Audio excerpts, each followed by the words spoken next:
Bonjour à tous, bienvenue dans ce nouvel épisode dans lequel on va parler des conseils et notamment des conseils d'écriture. Pourquoi ce sujet ? Parce que, bien sûr, quand on devient auteur, on commence à s'intéresser aux conseils d'écriture. Donc on regarde des vidéos YouTube, on écoute des épisodes de podcast, on lit des publications Instagram, on lit des articles, et en soi c'est bien, parce qu'aujourd'hui, on a la chance d'avoir accès à une multitude de contenus, d'informations, et donc pourquoi s'en priver ? Quand on a envie d'apprendre la photographie, d'apprendre le dessin, d'apprendre la peinture, de faire du sport ou autre, on va regarder des conseils de personnes qui sont déjà passées par là, ou de conseils professionnels, pour pouvoir bien faire, pour pouvoir mieux faire. Là, c'est un petit peu la même chose. On a envie d'écrire un livre, ou alors on en a déjà écrit, on a envie de progresser, on veut proposer le meilleur texte possible, donc on va aller chercher des conseils, et notamment des conseils d'écriture. On peut évidemment aussi chercher des conseils d'auto-édition, de publication, de promotion ou autre, mais bon, aujourd'hui je vais me focaliser un peu plus sur les conseils d'écriture, même si ce que je vais vous dire est assez valable pour le reste également. Il m'arrive de recevoir des mails ou de lire des commentaires sous les publications de personnes qui en fait se stressent à cause de ces conseils, qui se mettent la pression parce que elles ont peur de mal faire, parce qu'elles n'arrivent pas à appliquer les conseils finalement qu'elles trouvent à travers du contenu par exemple sur les réseaux ou autres. Comme je le dis justement dans mes formations, il y a deux choses. La première, c'est que faut pas essayer de tout appliquer, et surtout faut pas essayer de tout appliquer d'un coup. Souvent je leur dis, prenez soit la chose sur laquelle vous avez envie de travailler en ce moment. Imaginons, on a envie d'améliorer ses personnages, on va se focaliser sur les personnages, on va chercher du contenu pour créer de bons personnages, et on va essayer d'appliquer petit à petit les conseils pour créer de meilleurs personnages. Soit se focaliser sur ce qui nous pose le plus problème. Par exemple, on a eu des retours de bêta-lecteurs ou autres qui nous disent que les dialogues sont pas aboutis, que ça marche pas bien, que ça sonne faux ou autre. On va essayer de se focaliser sur les dialogues pour améliorer ce point-là. Essayer d'appliquer tous les conseils sur un roman entier, c'est super difficile.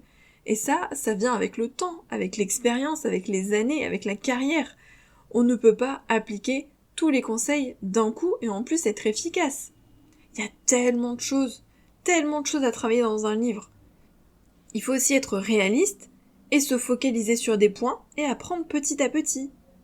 D'abord, on apprend des choses sur les personnages, ensuite on apprend des choses par exemple sur les lieux, puis sur les descriptions, puis sur les dialogues, puis sur l'émotion, enfin voilà. On choisit soit en fonction de ce qui nous pose le plus problème, soit en fonction de ce qu'on a envie de travailler à ce moment-là. Et la deuxième chose, c'est que ce ne sont que des conseils. Comme je l'ai déjà dit, la seule chose qu'on doit vraiment appliquer, ce sont les règles. Et les règles, finalement, en écriture, il n'y en a pas tant que ça. En tout cas, pas sur le fond. Il y en a un peu plus sur la forme. Par exemple, la typographie, la conjugaison, la grammaire, l'orthographe. On peut pas s'amuser à écrire des mots comme on le souhaite et à se tromper dans la concordance des temps ou dans la conjugaison. C'est normal, ça ce sont des règles à respecter. La présentation des dialogues, l'emploi des majuscules, les terminaisons du passé simple, ça ce sont des règles, on est d'accord. On doit les respecter. Mais la plupart des règles qui existent tiennent à la forme du roman, et là, si on n'est pas sûr, si on sait pas bien faire, on peut se former bien sûr, je vous rappelle que moi je propose une formation sur la correction d'un roman, avec des choses que les auteurs peuvent appliquer, sans se prendre pour des correcteurs, c'est vraiment des bases que les auteurs, selon moi, devraient connaître, mais ensuite, la correction, on fait appel à un correcteur professionnel. Donc, finalement, ces règles-là, c'est bien de les connaître, bien sûr, c'est bien de savoir les appliquer, mais s'il reste des erreurs, on a un professionnel qui est censé les corriger derrière nous. Alors que tout ce qui concerne plus le fond ou l'écriture, ce sont des conseils. Donc les conseils, c'est à prendre avec des pincettes. L'idée, c'est de les écouter, de les enregistrer, de les appliquer si on en a envie, si on le souhaite pour ce texte-là, si ça nous convient. Il y a plein de conseils qui sont très intéressants, d'ailleurs moi-même je partage beaucoup de conseils, parce qu'il y a des choses, ce sont des éléments qui permettent d'améliorer un texte, qui permettent d'améliorer son écriture, qui permettent de faire progresser par exemple son style, ou de créer des personnages plus complexes, d'avoir une intrigue plus rythmée, de créer un page-turner. Il y a plein de conseils qui sont vraiment canons, qui sont très utiles, qui sont intéressants. Mais est-ce que ça veut dire qu'on doit tout appliquer tout le temps ? Non, ce ne sont pas des règles. Il y a des livres pour lesquels certains conseils ne seront pas valables au sens où ça correspondra pas à notre histoire, ça correspondra pas à ce qu'on avait envie de créer. Il y a des fois certains conseils qu'on n'aura pas envie de respecter, parce que pour cette scène-là, pour ce chapitre-là, pour ce texte-là, pour ce passage-là, on a envie d'aller à contre-courant, de faire autre chose. Par exemple, moi, il y a des conseils que je ne respecte pas tout le temps. L'emploi des adverbes notamment. On nous dit tout le temps attention les adverbes, il faut pas en utiliser. Alors il y en a qui tombent dans l'extrême, c'est il faut plus mettre d'adverbes, enfin c'est trop lourd, ça alourdit les phrases. Quand il y a un adverbe, en général, c'est que on peut trouver autre chose pour remplacer. Donc souvent c'est par exemple un verbe plus un adverbe, on peut remplacer les deux par un verbe plus fort. Et moi j'aime bien les adverbes. J'en mets pas tout le temps partout, mais j'en utilise, et parfois je préfère mettre l'adverbe parce que quand je lis ma phrase, j'ai l'impression que c'est plus puissant et que ça correspond bien à ma phrase. Parfois je peux pas remplacer parce qu'il n'y a pas un verbe fort ou autre chose que je pourrais mettre à la place. Eh bien tant pis, j'utilise des adverbes, j'aime bien les adverbes, j'essaie de pas en mettre trop parce que évidemment faut pas tomber non plus dans les excès et bombarder son texte, en mettre partout, ça peut devenir effectivement un peu lourd. Mais il faut pas tomber dans l'excès inverse de se dire il faut pas en utiliser, c'est pas bien les adverbes. Tout comme les participes présents. Des participes présents, par contre, j'en utilise un paquet. Et ça ne gêne aucunement la lecture, et ça ne gêne aucunement mes lectrices, ni mes histoires. Donc, je continue d'en utiliser parce que c'est dans mon style, c'est dans ma façon de construire mes phrases, d'écrire mon texte, ça me convient, ça me plaît d'écrire comme ça. J'ai pas envie de tout changer parce qu'on nous dit les participes présents, c'est pas bien. Même chose pour les pléonasmes. Logiquement, un pléonasme, on n'est pas censé l'utiliser. Un pléonasme, c'est par exemple allumer la lumière au jour d'aujourd'hui, monter en haut, etc. En gros, c'est plus ou moins deux mots ou plusieurs mots qui veulent dire la même chose. Allumer la lumière, allumer, techniquement, on allume une lumière. Ou alors, faut dire allumer la lampe. Monter en haut, forcément, si on monte, c'est en haut, donc on n'a pas besoin de le dire. On peut changer, on peut dire monter à l'étage, voilà, on peut trouver des astuces. Mais moi, il y a des pléonasmes que j'utilise parce que, des fois, on a envie de renforcer une idée, on a envie d'insister sur un élément, et donc le pléonasme, ça peut aider à insister justement sur cet élément. Même si on sait que c'est un pléonasme et qu'on n'est pas censé l'utiliser, moi, parfois, ça m'arrive d'en utiliser. Ou dernier exemple, ce sont les répétitions. Normalement, les répétitions, faut toutes les traquer. Attention, les répétitions, c'est pas beau, il faut tout enlever. Ce que je fais, moi, c'est que j'ai 2 étapes. Déjà, la première étape, c'est que quand je relis moi-même mon texte, je me mets en rouge les répétitions qui me gênent, moi, à la lecture, c'est-à-dire quand vraiment il y a 2 mots qui sont trop proches, ou quand je vois que je l'ai répété plusieurs fois dans le même passage. Si moi, je le remarque en lisant mon texte, que pourtant je connais bien, c'est que là, il y a des répétitions qu'il faut travailler, qu'il va falloir modifier. Ma deuxième étape, c'est de passer sous Antidote. Et pour ceux qui utilisent Antidote, vous le savez, des répétitions, il en détecte un paquet, Et alors il va très loin parce que nous, on va remarquer par exemple si dans le paragraphe j'ai utilisé 3 fois le mot femme, imaginons. Mais Antidote il va plus loin parce qu'il va chercher aussi dans les familles des mots. Donc si on a mis par exemple décider, décision, il va nous les surligner. Alors et lorsque, il va nous les surligner. Parce que pour lui tout ça, ce sont des répétitions. Donc si on a mis voix, vue, voyant, voir, etc., il va tout nous surligner. Même si nous, à la lecture, ça va pas forcément nous déranger, parce que comme le mot n'est pas tout à fait le même si c'est dans la même famille, quand on lit, nous, ça va pas nous sauter aux yeux, ou à l'oreille, disons. Ça va pas nous gêner. Alors que quand il y a la répétition exactement du même mot sur un passage suffisamment court, oui, là, ça peut gêner un petit peu la lecture. Et encore, les lecteurs, honnêtement, sauf s'il y a vraiment un paquet de répétitions dans tout le livre, mais si dans quelques paragraphes, il y a quelques mots qui reviennent, ils vont passer outre. Faudrait vraiment que ce soit lourd, ou alors que ce soit des mots vraiment très précis, ou qu'on n'utilise pas souvent, ou des expressions qui reviennent, là ça peut être un peu plus pénible. Mais quand c'est des mots très simples comme main, doigt, les yeux, la femme, etc., dire, voir, ce sont les mots les plus courants qu'on utilise beaucoup. Quand on lit, ça nous saute pas aux yeux, ça nous gêne pas plus que ça. Donc ça aussi, les répétitions, il faut prendre du recul là-dessus. C'est-à-dire que si vous corrigez avec Antidote, c'est génial, parce que du coup, il vous oblige à tout vérifier. Moi, quand je corrige avec Antidote, il y a plein de répétitions que je vais laisser. Certaines, je vais les changer en me disant « Ah oui, là effectivement, j'ai utilisé 2 fois le même mot, c'est un peu lourd, je vais essayer de trouver un autre mot. Je vais trouver un synonyme, par exemple. Ou si je trouve pas de synonyme, j'essaye de changer l'une des 2 phrases. » Il y a des répétitions qui sont volontaires. On laisse une répétition pour insister sur quelque chose. D'ailleurs, souvent, ça fait partie de figures de style. parce que on a voulu laisser la répétition exprès, c'était volontaire. Et après, il y a les répétitions comme ça qui sont moins dérangeantes, parce que ce sont des mots de la même famille, ou parce qu'elles sont un peu plus éloignées, ou parce que on trouve pas d'autres solutions. C'est que là, à ce moment-là, il fallait la répétition, parce qu'on trouve pas d'autres manières de formuler les idées. Il n'y a pas de synonyme valable, parce que des fois, les synonymes, il faut se rappeler qu'ils n'ont pas la même nuance. Ça veut pas toujours dire exactement la même chose. Donc on peut pas toujours remplacer par un synonyme. Donc il y a des répétitions qu'on va décider de laisser, parce que c'est pas dérangeant, ou parce qu'on n'a pas d'autre choix. Donc quand on nous dit qu'il faut traquer toutes les répétitions, qu'il faut pas qu'il y ait de répétitions dans un texte ou autre, ça aussi c'est faux. C'est un conseil pour les adverbes, pour les répétitions, pour les pléonasmes. Ce qu'on nous dit en gros c'est n'en mettez pas trop.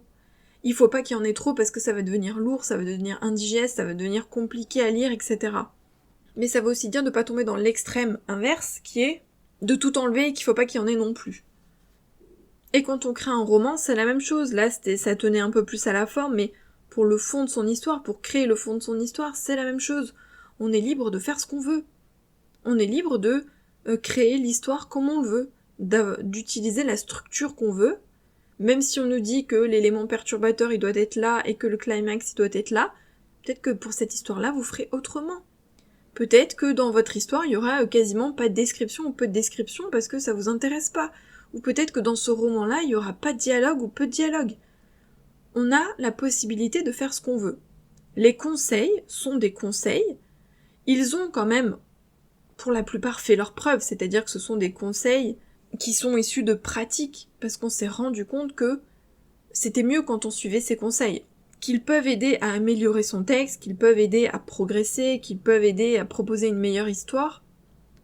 Et souvent quand on débute, c'est bien aussi de les appliquer parce qu'on commet des erreurs en tombant souvent dans des excès, dans des extrêmes, et appliquer ces conseils, ça permet d'atténuer tout ça, et d'apprendre des choses, d'apprendre à mieux écrire, d'apprendre à proposer de meilleures histoires. Mais encore une fois, on est libre de faire ce qu'on veut. Moi, ce que je vous conseille, c'est d'écouter. C'est-à-dire, on écoute toutes ces informations, on écoute tous ces conseils, on les enregistre, on les mémorise, et ensuite on décide de si on veut les appliquer ou non, et en fonction des histoires, ça peut changer également, et on décide de s'ils nous conviennent ou non. Voilà, par exemple, moi, en fonction de mon style, il y a certains conseils que j'applique un peu moins, ou de manière nuancée, parce que j'ai envie d'écrire comme j'ai envie d'écrire. Et il y a des conseils qui vont vous être super utiles parce que vous allez vous dire « Oh là, j'étais bloquée, il y a ce truc qui marchait pas dans mon livre, maintenant je comprends pourquoi, en appliquant ce conseil, ça marche beaucoup mieux. Et tant mieux. » C'est pour ça que c'est quand même important de les écouter, ces conseils-là. Il faut pas non plus les repousser en disant « Oh c'est bon, moi je fais ce que je veux. » Non, il faut rester ouvert d'esprit, donc il faut écouter tous ces conseils, en se focalisant peut-être sur ce qui nous intéresse le plus au départ, comme je l'ai dit, parce que sinon il y a une multitude de conseils et parfois on peut se sentir un petit peu noyé, un petit peu perdu. Donc on peut se faire des thèmes de temps en temps, suivre des formations, lire des conseils sur certains thèmes, et puis changer au fil du temps. Mais l'idée c'est de les écouter, de les enregistrer, de les tester, pourquoi pas, voir ce qui nous convient ou non, et ensuite de faire en fonction de son histoire, de son roman, de son style, de ses envies, de les appliquer ou non, de les appliquer totalement, de les appliquer de manière nuancée, de ne pas les appliquer, c'est à vous de décider. Mais c'est là la différence entre un conseil et une règle. Ça, je l'ai souvent dit sur Instagram, un conseil n'est pas une règle. Il y a des règles dans la langue française, qui est une langue complexe, je vous l'accorde, mais elles tiennent beaucoup à la forme en général, alors que pour le fond, on est beaucoup plus libre. Tous les conseils que je vous donne, par exemple, sur Instagram ou dans le podcast, ce sont des conseils, il y a beaucoup de conseils d'écriture, ce sont des conseils qui ont fait leurs preuves, qui marchent, mais que vous n'êtes pas obligé de suivre. Peut-être que si un jour vous êtes bloqué ou autre, quelque chose ne va pas, le conseil va vous revenir en mémoire, vous allez vous dire « ça peut-être si je teste ça va marcher ».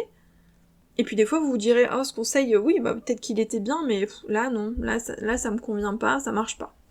Et après il y a des conseils qui vous donnent des idées qui sont plus ou moins des généralités, on va dire par exemple les forces antagonistes, qu'il y a plusieurs catégories de forces antagonistes, ou les différentes techniques par exemple pour créer de l'émotion, tout ça ce sont des conseils utiles, qui peuvent vous servir, et là vous n'avez qu'à piocher. Par contre, il y a d'autres conseils, par exemple, comment écrire une description.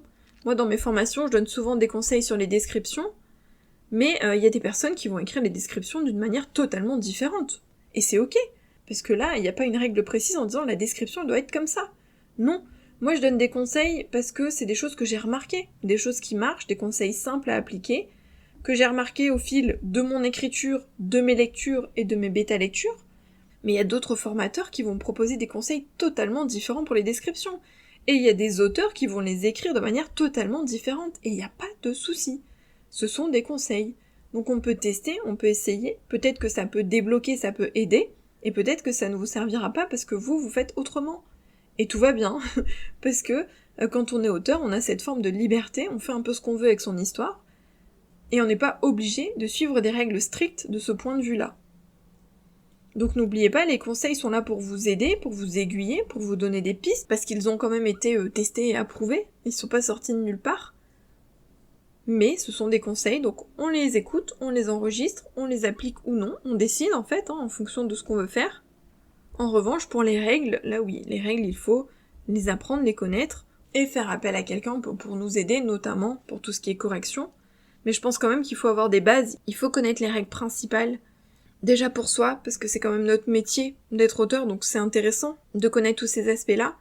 Et puis parce que quand on est indépendant, qu'on fait appel à un correcteur, le correcteur n'est pas infaillible. En plus, si on ne le connaît pas bien, on ne sait pas sur qui on va tomber. Il y a des auteurs qui ont été déçus par des correcteurs, donc c'est bien d'avoir quand même des notions, des bases, pour pouvoir mettre le doigt sur des choses qui peut-être n'iraient pas avec le correcteur. Donc c'est pour ça que moi j'ai proposé la formation sur la correction, qui est adaptée aux auteurs, et non pas aux correcteurs, c'est vraiment une formation pour les auteurs, pour qu'ils aient toutes les bases utiles. Des choses qu'ils peuvent vraiment appliquer eux-mêmes. Je vous laisse aller regarder sur le site Rêve d'auteur si vous voulez en savoir plus. Voilà ce que je voulais vous dire sur les conseils, j'espère que ça va vous aider, j'espère que ça aura été intéressant. Et puis nous on se retrouve dans 2 semaines pour le prochain épisode de podcast. Bye.